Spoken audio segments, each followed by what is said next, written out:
Good morning India, welcome to the Z exam. आज है 3 अगस्त। Bullet current affairs India channel 3 अगस्त से रिलेटेड जितने भी करंट अफेयर क्वेश्चन होंगे सारे इस वीडियो में हम मेंशन करेंगे। हर क्वेश्चन से मैं फैक्ट बताऊंगा, हर फैक्ट को आप नोट कर चलिएगा जो कि परीक्षा दृष्टि से मोस्ट इम्पोर्टेंट है। 8 अगस्त को होने वाले हैं बीएड एंट्रेंस एग्जाम और 20 अगस्त को होने वाले हैं पेट की एग्जाम। उसमें बहुत हेल्पफुल साबित होगा, तो हर चीज़ को आप नोट करते चलिए। लास्ट में आपसे एक क्वेश्चन पूछूंगा, उसका आंसर आप कमेंट बॉक्स में दीजिएगा। आज का मोटिवेशन कोड क्या है देख लेते हैं। खुद के ऊपर विश्वास रखो साहब, फिर देखना एक दिन ऐसा आएगा घड़ी दूसरे की होगी और समय आपका होगा। मतलब ये होगा कि दूसरा आदमी आपका टाइम देखता रह जाएगा, आपको देखता रह जाएगा और आप बहुत आगे निकल जाएंगे। तो इसके लिए आपको क्या करना पड़ेगा, बहुत कठिन मेहनत करना पड़ेगा। इन सफलता का कोई शॉर्टकट तरीका नहीं होता है। आपको दिन प्रतिदिन मेहनत करना पड़ेगा, डेली बाय डेली रोज मेहनत करना पड़ेगा, तभी आप सफल व्यक्ति बन पाएंगे। तो हर चीज़ का ध्यान रखना पड़ेगा, हर चीज़ को लेके चलना पड़ेगा, तभी आप दुनिया में आगे बढ़ पाएंगे, सफल व्यक्ति बन पाएंगे। जो आप चाहेंगे वो हासिल कर सकते हैं।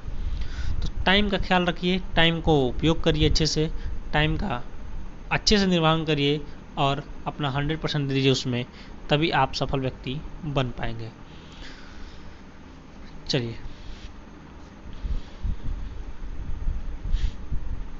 Bullet question by Z exam 13 अगस्त 2021। चलिए स्टार्ट करते हैं हम एक अच्छे दिन की शुरुआत एक अच्छे क्वेश्चन के साथ। तो आज का पहला क्वेश्चन क्या है देख लेते हैं। 3 अगस्त यानी 3 अगस्त का क्या इतिहास रहा। तो 3 अगस्त का इतिहास क्या रहा उसके बारे में जान लेते हैं। 3 अगस्त को क्या हुआ था, देखिए 1946 में 3 अगस्त 1946 में क्या हुआ था, सांता क्लॉज लैंड दुनिया का पहला थीम मनोरंजन पार्क सांता क्लॉज इंडियाना संयुक्त राज्य अमेरिका में खुला था। एंड सांता क्लॉज एक पार्क है कहाँ पे, अमेरिका में। सबसे पहले पार्क की स्थापना कहाँ हुई थी, अमेरिका में हुई थी। तो ये क्वेश्चन आप नोट कर लीजिए। चलिए, फिर 3 अगस्त को ही यानी 1960 3 अगस्त 1960 को नाइजर ने फ्रांस से स्वतंत्रता प्राप्त की थी।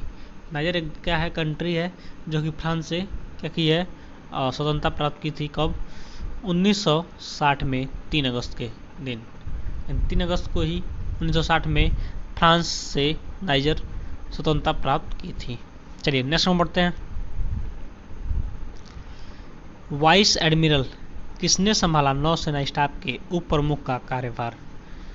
इसका सही आंसर रहेगा option number A, SN. Ghormade. SN. Ghormade. Vice admiral SN. Ghormade ने नई दिल्ली में एक औपचारिक समारोह में नौसेना स्टाफ के उप प्रमुख के रूप में पदभार ग्रहण किया है। ये फिल्म देख रहे हैं, यही है एस.एन. घोरमडे। चलिए नेक्स्ट में बढ़ते हैं। किसने नए लेखा महानियंत्रक का कार्यभार संभाला है, यानी कौन वो व्यक्ति हैं जिन्होंने CAG कैग का कार्यभार संभाला है। इसका सही आंसर होगा ऑप्शन नंबर ए, दीपक दास। दीपक दास जो फिल्म देख रहे हैं यही है, दीपक दास। इन्होंने CGA का कार्यभार संभाला है। अब CGA क्या होता है उसके बारे में जानते हैं। दीपक दास ने 1 अगस्त 2021 को लेखा महानियंत्रक CGA के रूप में पदभार ग्रहण किया है।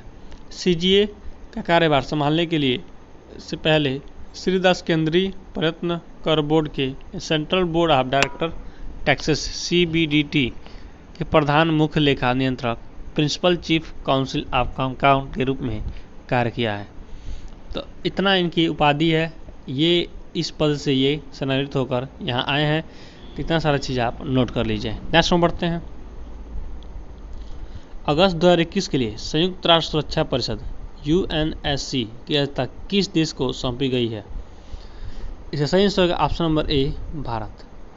तो अगस्त में 2021 के लिए संयुक्त राष्ट्र सुरक्षा परिषद UNSC की अध्यक्षता भारत को सौंपी गई है, यानी इस बार भारत क्या करेगा, इसकी अध्यक्षता करेगा किसका, संयुक्त राष्ट्र सुरक्षा परिषद का, UNSC का।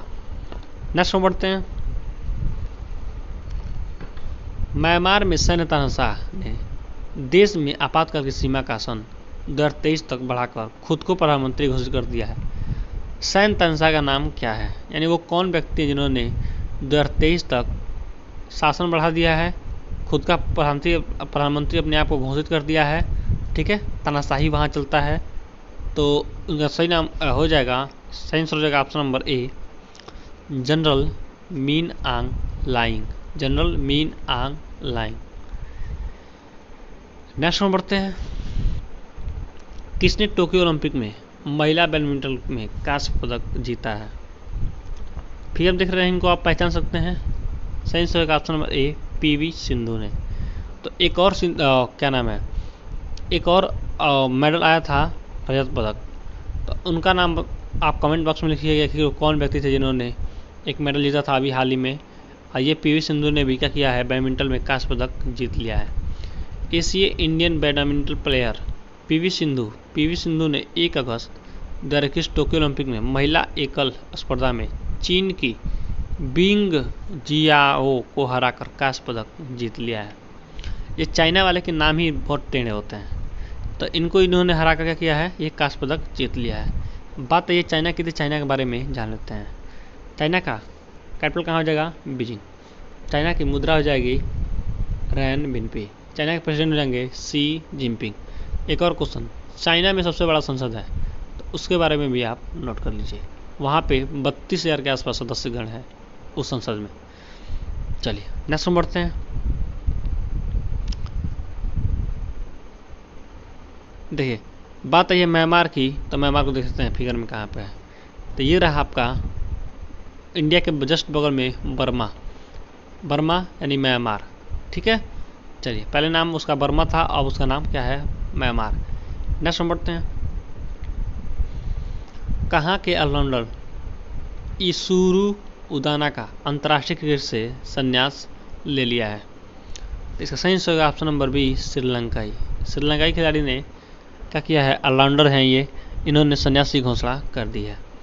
श्रीलंका के बाएं हाथ के तेज गेंदबाज ऑलराउंडर इसु उदाना ने तत्काल प्रभाव से अंतर्राष्ट्रीय क्रिकेट से संन्यास की घोषणा कर दी है। उदाना का 12 के छिटपुट प्रदर्शन के साथ एक बहुत ही मामूली अंतर्राष्ट्रीय का प्रतिस्पर्धा था। ये चीज़ें भी आप नोट कर लिए। फिर हम देख रहे हैं, यही है कौन, ऑलराउंडर इसुरु उदाना। नेक्स्ट में बढ़ते हैं।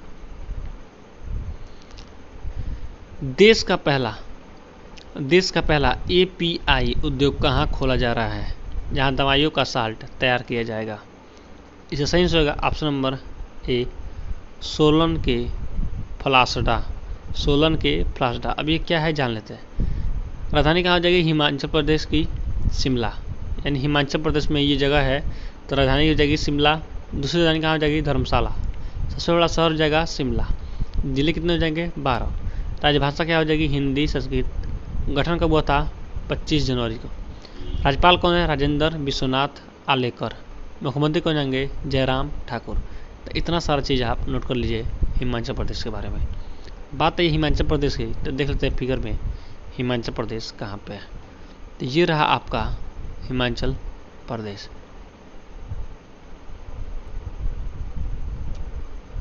ये रहा आपका हिमाचल प्रदेश। चलिए नेक्स्ट में बढ़ते हैं। देखिए श्रीलंका की बात आई थी ना, तो श्रीलंका को देख लेते हैं फिगर में कहाँ पे है श्रीलंका हमारा। ये रहा आपका, देखिए ये रहा आपका इंडिया, ये रहा आपका इंडिया, और जस्ट नीचे देख रहे हैं छोटा सा भाग है, यही है श्रीलंका। ठीक है, तो एक और क्वेश्चन बन जाता है श्रीलंका का। श्रीलंका के एक पोर्ट का नाम, पोर्ट को कितने वर्ष के लिए चाइना ने लीज पे लिया था? तो उसका नाम है 98 वर्ष, यानी पोर्ट एक था, उसको 98 वर्ष के लीज पर चाइना ने क्या किया था, लिया था। नेक्स्ट में बढ़ते हैं। गृह मंत्रालय का IPS association sword of honour का अवार्ड किस पहली महिला IPS अफसर ने जीत लिया है? इसका सही आंसर होगा option number B, Ranjita Sharma. Ranjita Sharma ने क्या किया है, इस अवार्ड को अपने नाम कर लिया है। चलिए नेक्स्ट में बढ़ते हैं। स्टीवन ओकान ने जीता हंगोरियन ग्राम प्रिक्स कौन से ईयर का खिताब? इसका सही आंसर होगा ऑप्शन नंबर सी 2021 का। स्टुवेनियन ओकान अल्पाइनर रेनाल्ड फ्रांस के हंगरी के मोगियो रोड से हंगरी गंबे 1 अगस्त 2021 को आयोजित हंगोरियन ग्रांड प्रिक्स अवार्ड 2021 का खिताब अपने नाम कर लिया है। नेक्स्ट में बढ़ते हैं। जेड एग्जाम आप हमारे टेलीग्राम चैनल को ज्वाइन करिए, वहाँ पे आपको पीडीएफ रूप में daily by daily current affairs, weekly current affairs, monthly current affairs और भी बहुत सारी जानकारी आपको वहाँ पे जाके मिलेगी। और आप हमें इंस्टाग्राम और ट्विटर पे भी फॉलो कर सकते हैं।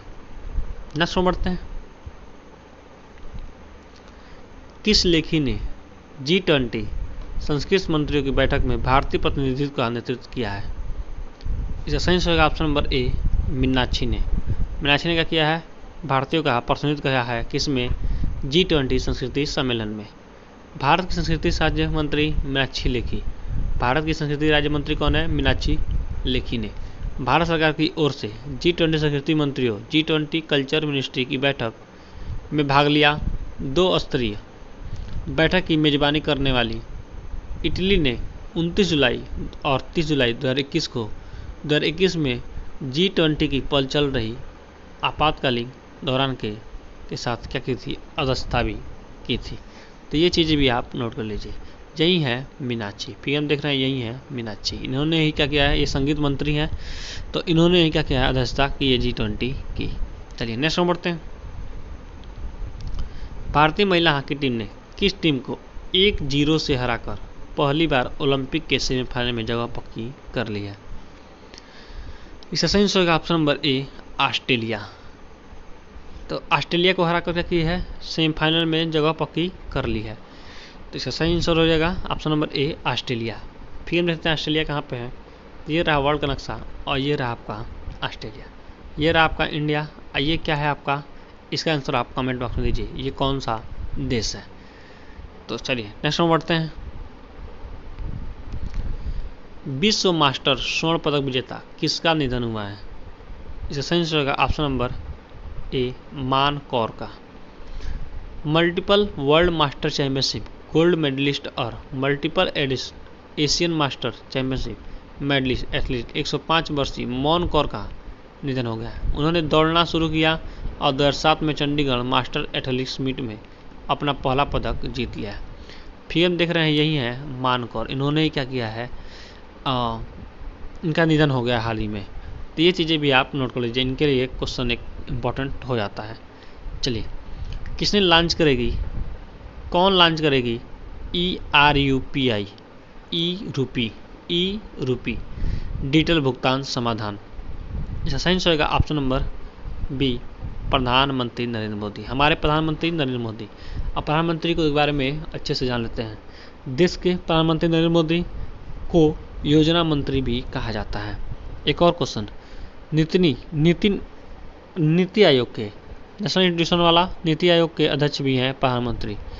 तो ये भी चीज़ें आप नोट कर लीजिए। चलिए, प्रधानमंत्री नरेंद्र मोदी वीडियो कॉन्फ्रेंसिंग के माध्यम से RUPI एक क्या किया है? ई वाउचर आधारित डिजिटल भुगतान समाधान लॉन्च करेंगे। ई-रूपी पहल सरकार और लाभार्थी के बीच टच पॉइंट को सीमित करने के लिए वर्षों से शुरू किया गया कार्यक्रम में से एक होगी और यह सुनिश्चित करेगी कि लाभ अच्छित और लीप प्रूफ तरीके से अपने इच्छित लाभार्थियों तक पहुंचेगा। चलिए नेक्स्ट हम बढ़ते हैं। जेड एग्जाम बाइकलेसर डोज फॉर यू, ये आपके लिए क्वेश्चन है। चीन के किसने टोक्यो ओलंपिक का पहला स्वर्ण पदक जीत लिया है? आपके सामने है 4 ऑप्शन। सही आंसर आप कमेंट बॉक्स में दीजिए। हमारा चैनल आपको अच्छा लगा हो, हेल्पफुल लगा हो तो अपने दोस्तों के पास जरूर शेयर करिए। आज टारगेट है 100 लाइक का, तो 100 लाइक जरूर कंप्लीट कर दिए। और आपके जीवन संबंधी कोई भी क्वेश्चन हो, कोई भी टेंशन हो तो आपको दिए गए व्हाट्सएप नंबर पर मैसेज छोड़िए। ये रहा मेरा व्हाट्सएप नंबर। अगस्त में मैं जितने दिवस बताए हैं वीडियो को पॉज करिए और line by line comment box में उसके बारे में लिख चाहिए, ताकि चीज़ें कभी भूले ना और हमेशा आपको याद रहे।